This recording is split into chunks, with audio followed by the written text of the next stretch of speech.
Right guys, welcome back to F1 News. Huge rumours developing overnight at the end of the Mexican Grand Prix, with lots of sources going around suggesting that big changes are coming to the Formula 1 world over the coming days and weeks. The speculation on this has been immense over the last 12 hours or so as to what's going on, which drivers this involves, and which teams this involves. The prevalent rumour is that it's something to do with Fernando Alonso, either a potential imminent retirement, or, if all the stars somehow aligns, a move to Red Bull. Very much interested in your thoughts in the comments below. Hit the like button if you enjoy. Subscribe if you're new as always, I'd greatly appreciate it. So firstly, this is the tweet here from Albert Fabrega where he says, effectively, okay, it's translated from Spanish, but pretty much meaning, I don't want to believe, as in I really hope this isn't true, the rumour that they have just told me now in the paddock. No, I don't want this to be the case. Now, this is very interesting, and firstly, this will frustrate many because it's the classic case of when somebody who knows something, some sort of rumour behind the scenes, says, oh, I have heard something that you will not get to know because I will not be telling you.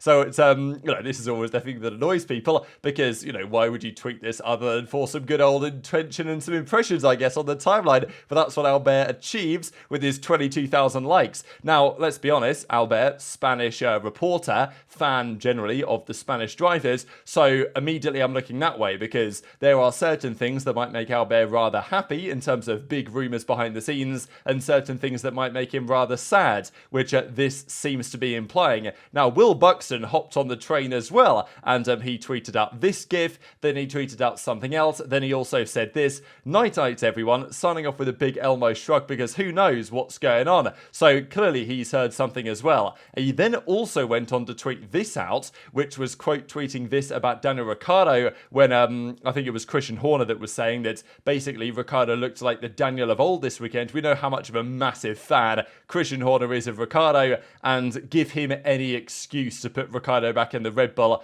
he's probably going to try his best. Now, I think a lot of us might expect that to be the case anyway, so that's why I doubt that Ricciardo to Red Bull is like the big rumour that everyone's discussing here, just because, I don't know, I feel like it's kind of obvious, no? Like, maybe it's not guaranteed, and maybe it's still more likely than not that Perez is in the car next year, but I doubt it. As far as I'm concerned, it's more likely than not that Ricciardo will be in that car next year. So I'm not sure that's the big rumour, but I'm intrigued to your thoughts on that in the comments below, just because, Perez out of Red Bull has been rumoured for ages. Whether that's a Perez retirement, whether that's a Perez, going to another team, I don't know. But nonetheless, we've talked about that for a while. This feels like something a little bit different, especially the way that Albert phrased it. He then went on to say this, I'm just going to say one thing about the rumour that I told you yesterday. From the tone of the text, it is understood that I would not like it to happen. From here, you can speculate as much as you or we want. And I hope that it remains a rumour and not news. End of thread. So farms another good, 9,000 likes on this one. But as many people were saying,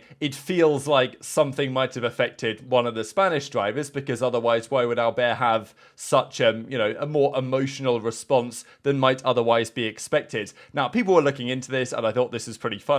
Encrypted message from Albert, and we see ALONSO, Alonso, as in like two, Red Bull. So, if you want to believe that, then fine, but I'm not so convinced as of yet. But there's no denying that Aston Martin are going the wrong way, and sure, they had a decent recovery given the circumstances in Austin. This weekend was a disaster. Yes, I think that Alonso got first lap floor damage from running over some of the debris, I'm pretty sure, from the Charles Leclerc Carlos Sainz collision. I think on his onboard you could see him run over it, and yeah, it didn't seem to help him. But then again, was the car quick this weekend? No, they were nowhere in qualifying, nowhere in practice. Changed Stroll's setup under Parc Ferme, so they had to start from the pit lane going into the Sunday, and pretty much now for Aston Martin it's just about it's data collection, from now to the end of the season. The fight for P4 is long over. McLaren have long since passed them, and they're not going to be able to fight that one back, regardless of the wizardry that Alonso was pulling off in the first half of the season. The car has simply not been there over the last several races. Alonso says nothing really to fight for anymore, just understanding.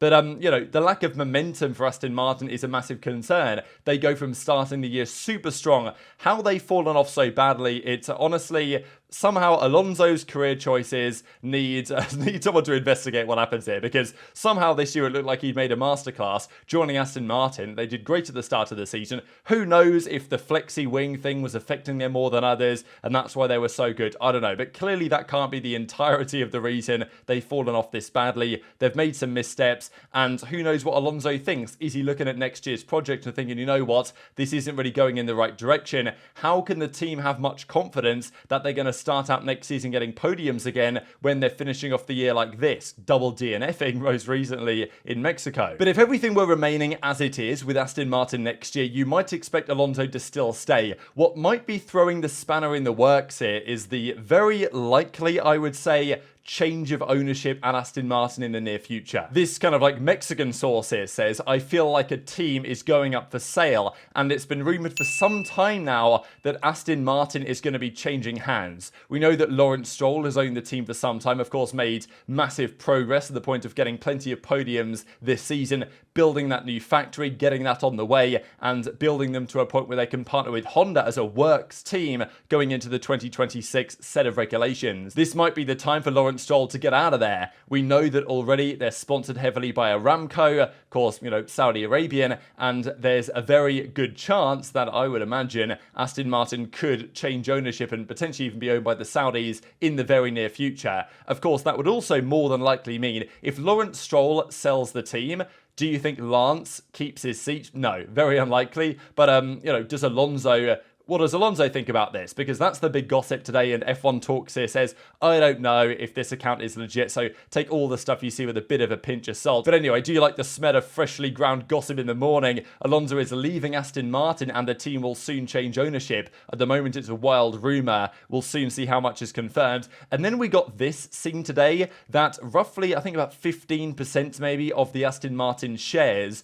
totaling £255 million were traded today, which I think that's less than Lawrence Stroll's ownership stake, but it's still a very significant ownership stake, which either Stroll might have sold or somebody has bought. But very interesting timing, no? That we get 250 million quid worth of Aston Martin stock traded on the same day that we're talking about potential takeover of Aston Martin and what that might mean for their respective drivers, Alonso most definitely included. So this is when people ran kind of wild with this, and there were loads of rumours going around as to, well, if Alonso's going from Aston, where's he going to go? How does this tie in with Red Bull? And this is why people came up with the theory of Fernando to Red Bull. It's going to happen. We also got, because Albert Spanish, the other Spanish driver is Carlos Sainz, that, well, is Alonso retiring? Is Carlos Sainz leaving Ferrari? What's going on? Is it finally time that silly season has arrived? This year not much happens, but maybe here we are in end of October, start of November, and maybe everything's about to kick off before the start of the new season. This also took it to one next level. So these were all the theories people came up with, right? And this is pretty funny. I will explain briefly the Oscar Piastri thing if you guys didn't see this. But yes, Aston Martin selling, Sainz leaving Ferrari, Lawson to AlphaTauri. If Checo retires, Ricciardo to Red Bull. Alonso, is he retiring? Is he going to Red Bull? Is he moving teams? This is what happens when you get a tweet like Albert's. People are like, all right, let's just run with the wind with this and see where it ends up. Just to quickly explain this Piastri point, this was one of the best tweets I've ever seen, to be honest, from the Harpreet here. He says overnight, Formula 1 is a sport for scumbags. McLaren are employing Oscar Piastri, a murderer who shot his own girlfriend. Now, of course, if you guys know who she actually is trying to refer to, you'll know that there was a bit of a misunderstanding and a mistake made in terms of thinking that Oscar Piastri was actually Oscar Pistorius, and I do appreciate the surnames are rather similar, but I mean, this was hilarious, and as a result, it caused quite a bit of controversy on the timeline. So this is when we've got to wonder,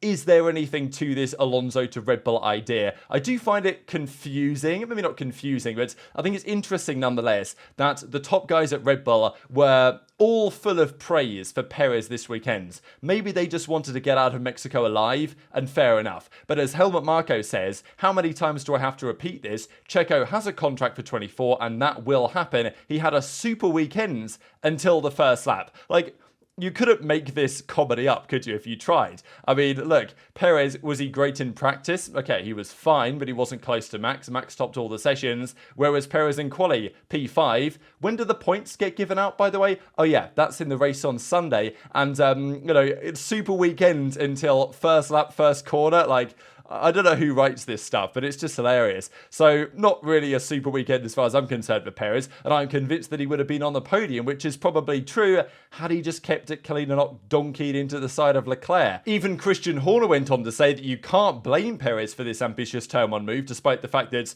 the blame was on him as far as I'm concerned, saying that he's gutted to see him go out. He had his best start of the season, got the toe, can't blame him, home race, trying to take the lead, etc, etc. And being very nice to Perez despite a clear error that, let's be honest, this is a big deal for Red Bull. They want to get that P1, P2 in the drivers. Just keeping it on the track here for Perez, given that he was 39 points ahead of Hamilton coming into this race, and he was lucky that Hamilton was disqualified back in Austin, because otherwise the gap would only have been 19 points. The exact amount of points that Hamilton scored yesterday, they would have been dead level going into Brazil had Hamilton not been disqualified, but he was. So Perez, massive 39-point gap with 4 races to go. All of a sudden, that's 20 points. All he had to do was keep it on the track, and he probably gets a podium in front of his home crowd. And sure, he wanted the win, but there was a red flag, there were safety cars, there were other reasons why maybe he would have able to get the advantage on Verstappen as the race progressed. You've just got to keep it on the track, and of course now squanders potentially an easy P2 in the drivers, and Hamilton is now 20 points behind with 3 races to go and a sprint race as well. It's definitely on the cards if Perez's poor performance continues,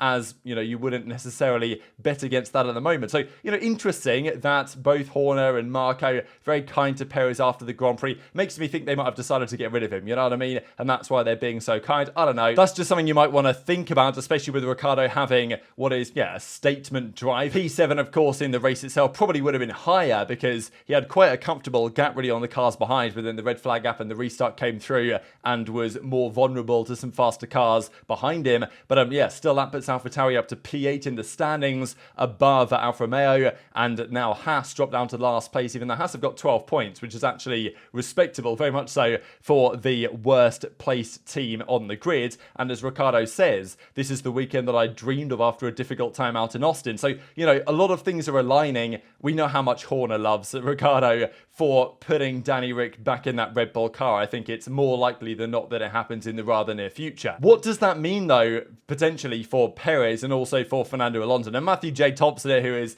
not an actual real account, and Community Notes had to come in and step in on this. So look at this, 1.6 million views on this tweet, 10,000 likes, and there's nothing behind this. There's no sources behind this. The guy's just tweeted this for impressions, but he does have a fantastic picture here, which we had to put at the start of the video because, Alonso looks pretty good in this Red Bull race suit. I would love to see, as I'm sure many would, the stars align to have Alonso in the Red Bull for at least 1 year. But if it's true that Aston Martin are regressing massively, they're not confident in their car direction for next year, it's very likely, it's a plausible idea that Alonso is not happy with the way things have gone and is not feeling confident next year's going to be better. He's had a great year this year. He even said it, I think this weekend's, that even if they DNF for the last few races, he's had a great season. Like, he's really enjoyed this year, obviously. 8 podiums is, okay, sure, maybe could have won in Monaco as well, is a great season to potentially cap off your career with. Would you be surprised if Alonso thought, you know what, I've come back here, I've done the couple of years at Alpine, I've done this year at Aston Martin, I've got all those podiums, I've tried to help take the team back in the right direction, now the team is regressing, they made the wrong decisions, maybe it's time for me to call it a day again. Would you say that that's unlikely? I wouldn't, right? I think that's very plausible for what Alonso might do, given the circumstances. What he would, I'm sure, prefer to do is go and partner Verstappen at Red Bull if Perez was going to go. But would Red Bull do that? Would it make sense for them to do that? Probably not. And also, if you look at Albert Fabrega's tweet, he seems sad about the news. And if it is news with relation to a Spanish driver, as you might well expect, that feels more like Alonso retiring than Alonso to Red Bull. Would Albert be sad about Alonso to Red Bull? I think pretty much every Formula One fan in the world, apart from the Perez Mexican fans, would would be very keen to see Alonso in the Red Bull, and at least for 1 year, to see how it would go. So I doubt that's going to happen, and I think that if Red Bull are going to make a change, which they probably will, at least they will at some point, might be sooner or later, it will be Ricciardo that comes in, not Alonso. But still, could you imagine the fireworks? And look, I'm not sure that any driver on the earth could go into that Red Bull car with, the way that the car has been designed, how at one Verstappen is with the car in the team, and really, and beat Verstappen in a championship. It'd be very difficult to do so. There's a few drivers that could give it a go. Right? We talk about Hamilton, we talk about Alonso, we talk about maybe Norris, maybe Leclerc, but going into Red Bull and beating Max in his own team is a nigh on impossible challenge, but Perez clearly isn't up to the task. Some drivers might be, and Alonso is certainly one of those drivers. I think at least Alonso would win some more races against Max, would out-qualify him more often than Perez does, would make for a more interesting season than Perez has. But would Red Bull actually do that? Probably not. And if I had to guess what this rumour is, because it feels like kind of a big one on the way that the impression farming has been going, I'd probably say Alonso retiring. It seems like the most likely of all the possible options. But intrigued to your perspective in the comments below. I saw this from Daniel Moxon as well here from Mirror Sport, reporter on the Formula 1 side over there. He says that Perez is not retiring, nor are Red Bull replacing him with Fernando Alonso, which doesn't exclude the possibility of Alonso retiring. But look, Perez will retire at some point. When, we don't know. And people don't seem to believe that he's going to go to Red Bull, that being Fernando Alonso. But very much intrigued to your thoughts in the comments below, because there's no doubt that Aston Martin have fallen off significantly. Could be a major change of ownership upcoming. Could that mean that Alonso decides to part ways with the ship as well? What's happening behind the scenes, we just don't know. But if guys like Albert are saddened by the news, you can read into that a few ways, one of which might be what we just discussed. So hit the like button if you enjoyed, subscribe if you're new, take care, and I'll see you next time.